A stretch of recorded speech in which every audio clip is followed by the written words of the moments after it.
Bienvenue dans cette série sur le cours de circuit analogique, en particulier sur le chapitre des lois et théorèmes d'analyse des circuits. Bien, quelles sont les notions fondamentales à comprendre pour pouvoir bien sûr comprendre le cours de circuit analogique?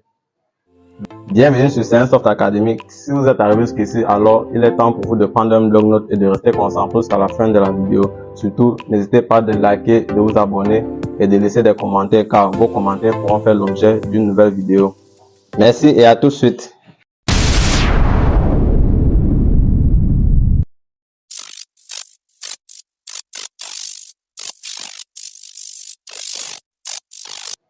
Donc,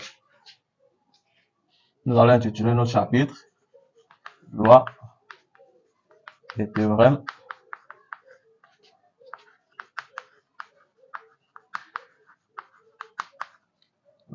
d'analyse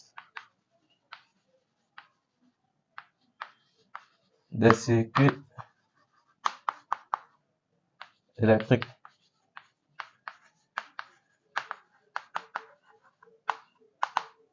Voilà. Loi et théorème d'analyse des circuits électriques. Comprendre le cours des circuits analogiques nous permet, n'est-ce pas, de comprendre le comportement des circuits électriques, de pouvoir les concevoir et bien sûr de pouvoir aussi les optimiser. Commençons par les notions de base.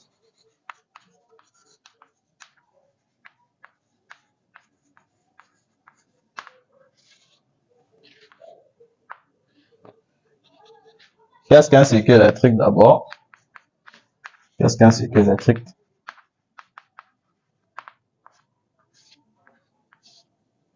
Alors, un circuit électrique, c'est tout simplement le passage extérieur d'un courant aux bornes d'un générateur. Voilà. Donc, nous pouvons avoir un générateur là, avec ses deux bornes positives et négatives. Dans le circuit électrique, ce n'est rien d'autre que le passage extérieur d'un courant aux bornes de ce générateur. Pendant ce passage, il peut y avoir des charges, comme les résistances, les lampes par exemple, et ainsi de suite. Là, c'est ce qu'on appelle circuit électrique. Maintenant qu'on sait ce que c'est qu'un circuit électrique, nous devons comprendre que le circuit électrique regroupe un ensemble d'éléments. Un ensemble d'éléments qu'il est important de connaître, les dipôles.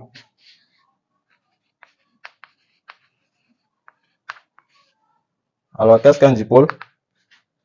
Un dipôle n'est rien d'autre qu'un composant électrique ou électronique, ou alors tout appareillage électrique qui n'est électriquement lié que par deux bornes.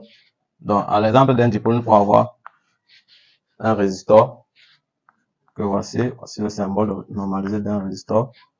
Nous pouvons avoir un condensateur, et ainsi de suite.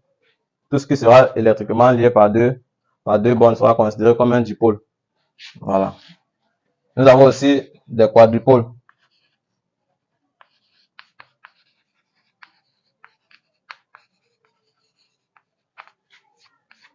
Nous avons aussi des quadrupôles. Un quadrupôle, c'est quoi? Tout simplement, c'est toujours un composant électrique qui ne sera lié électriquement cette fois-ci que par quatre bornes. Donc, à l'exemple d'un quadrupôle, nous pouvons avoir le transistor qui est électriquement lié par quatre bornes. On a deux bornes d'entrée là et deux bornes de sortie. Voilà. Là, les deux bornes d'entrée, les deux bornes de sortie. Nous avons aussi le pont de diode. Nous avons aussi le pont de diode que nous pouvons dessiner là.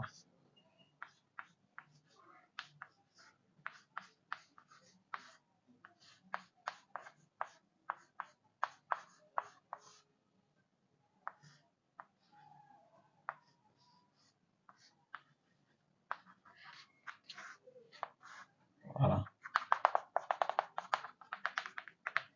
Voilà, dans les deux bornes d'entrée, A et B, et les deux bornes de sortie. Nous allons appeler ça M et N. Voilà. Nous devons remarquer aussi que les quadrupôles sont souvent sous forme de circuits intégrés. Alors, c'est quoi un circuit intégré? Un circuit intégré, c'est un composant qui regroupe plusieurs autres composants de base. Par exemple, ce point PD4 regroupe 4 composants de base. Il est donc considéré comme un circuit intégré. Voilà. Donc, après avoir compris tout ceci, toute cette définition, nous allons continuer. Une branche. Une branche, c'est quoi une branche?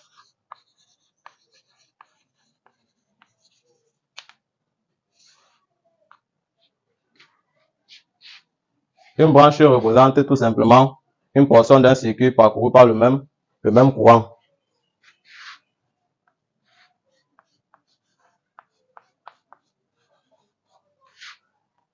Là, par exemple, nous avons une branche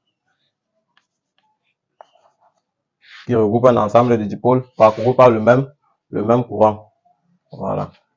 Par la suite, nous devons savoir ce que c'est qu'un nœud. C'est quoi un nœud? Un nœud, tout simplement, c'est le point de rencontre de plusieurs branches. Donc, nous pouvons avoir l'exemple d'un nœud ici.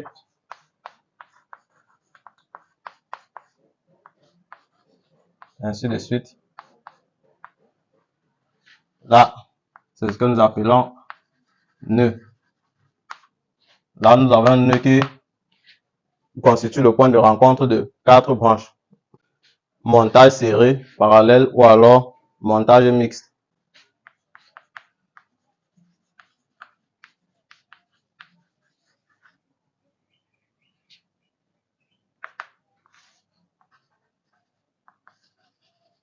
Alors, c'est quoi un montage serré? On dit qu'un circuit est serré ou alors qu'un montage est un montage serré lorsque l'ensemble des dipôles ou des quadripôles constituant le circuit sont parcourus par le même courant. Ça veut dire que si nous avons un circuit comme celui-ci qui constitue plusieurs dipôles,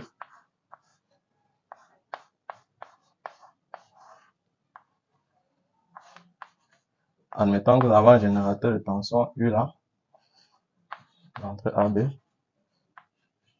Voilà. Là, nous avons un circuit serré, car l'ensemble des dipôles sont parcourus par le même courant. Là, c'est un circuit serré. Maintenant, un circuit parallèle. Dans un montage parallèle, tout simplement, chaque dipôle appelle son courant individuellement. Donc, il faut bien faire la différence. Si nous avons un circuit parallèle ici, nous allons prendre l'exemple d'un circuit parallèle.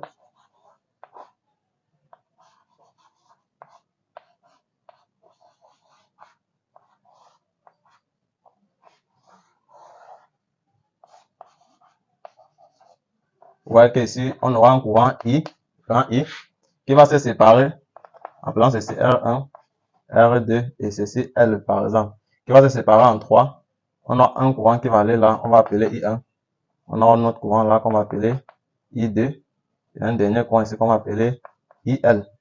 On voit bien que le courant initial, le courant de base, se sépare. Vu que le montage est parallèle, alors chaque dipôle doit appeler son courant. Voilà. Le montage mixte.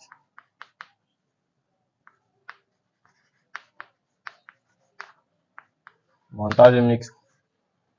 Alors, c'est quoi un montage mixte? On dit d'un montage qu'il est mixte lorsqu'il est constitué de différents autres montages, c'est-à-dire série et parallèle. Ça veut dire que dans un montage mixte, nous allons retrouver un montage serré et un montage parallèle en même temps. Donc, nous pouvons avoir un truc comme ça.